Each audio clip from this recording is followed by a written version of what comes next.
Strasbourg 10e accueille Caen, barragiste depuis la victoire d'Amiens à Guingamp la veille. C'est la deuxième réception de la semaine pour le Racing qui vient de tenir en échec le PSG et peut gagner 3 places en cas de succès face aux Malherbistes qui ont remporté un seul de leurs 12 derniers matchs.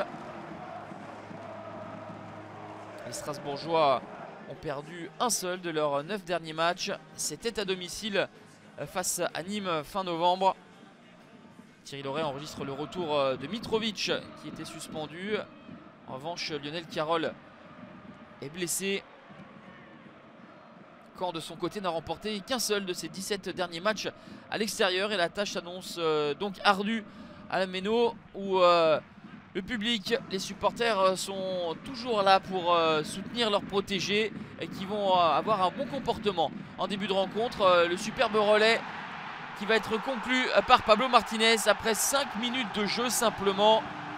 Le défenseur central strasbourgeois marque son deuxième but de la saison, son deuxième but de sa carrière en Ligue 1 Conforama après avoir inscrit une belle matchère lors du succès 4-1 contre Strasbourg. En tout cas, les Alsaciens sont parfaitement lancés. Mais Caen ne va pas baisser la tête et va même égaliser avec ce but de Faisal Fajr à la 22e. Deuxième réalisation pour le Marocain, l'ancien de Retafe. Les Canets avaient perdu en milieu de semaine face à Nîmes en encaissant un but à la 95e minute. Ils veulent ramener quelque chose de Strasbourg, mais les Alsaciens vont reprendre l'avantage 1 minute après l'égalisation de Faisal Fajr. C'est Lebo Motiba, le Sud-Africain, qui pique astucieusement ce ballon devant Brice Samba. 7e but sous le maillot strasbourgeois pour Lebo Motiba.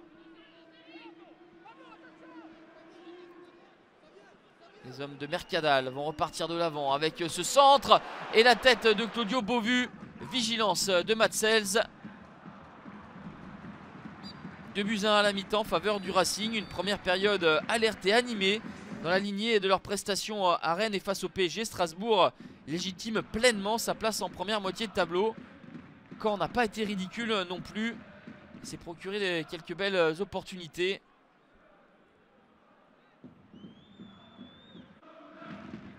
En deuxième période, les hommes de Fabien Mercadal vont pousser. Ballon mal renvoyé par la défense strasbourgeoise. Mitrovic remet ce ballon en tête de surface de réparation et sans se poser de questions. La frappe terrible, bien équilibrée du pied gauche de Saïf Eddine Raoui. L'ancien Marseillais et Troyen trompe Matsels. Ça fait 2 buts partout, deuxième but pour le Tunisien. Lui qui était entré en jeu à la 64e minute. Il lui a fallu un quart d'heure pour s'illustrer. Une séquence assez confuse en fin de partie. Un penalty est dans un premier temps accordé au Racing, mais après visionnage de la vidéo, Monsieur Tual se ravise. Pas de penalty pour les Strasbourgeois. Stupeur à la Méno et déception de Thierry Loret forcément. Il y aura une dernière balle de match pour les Strasbourgeois avec cette tête sur corner et magnifique intervention de Brice Samba qui est l'un des gardiens qui réalise le plus de parades en Ligue 1 Conforama. Le beau réflexe à bout portant de Brice Samba. On va en rester là, 2 buts partout. Strasbourg laisse filer un 16e point après avoir ouvert le score, mais occupe tout de même une belle 8e place. Caen a eu de la ressource pour revenir à la marque à 2 reprises. Un point toutefois insuffisant pour ne pas être barragiste.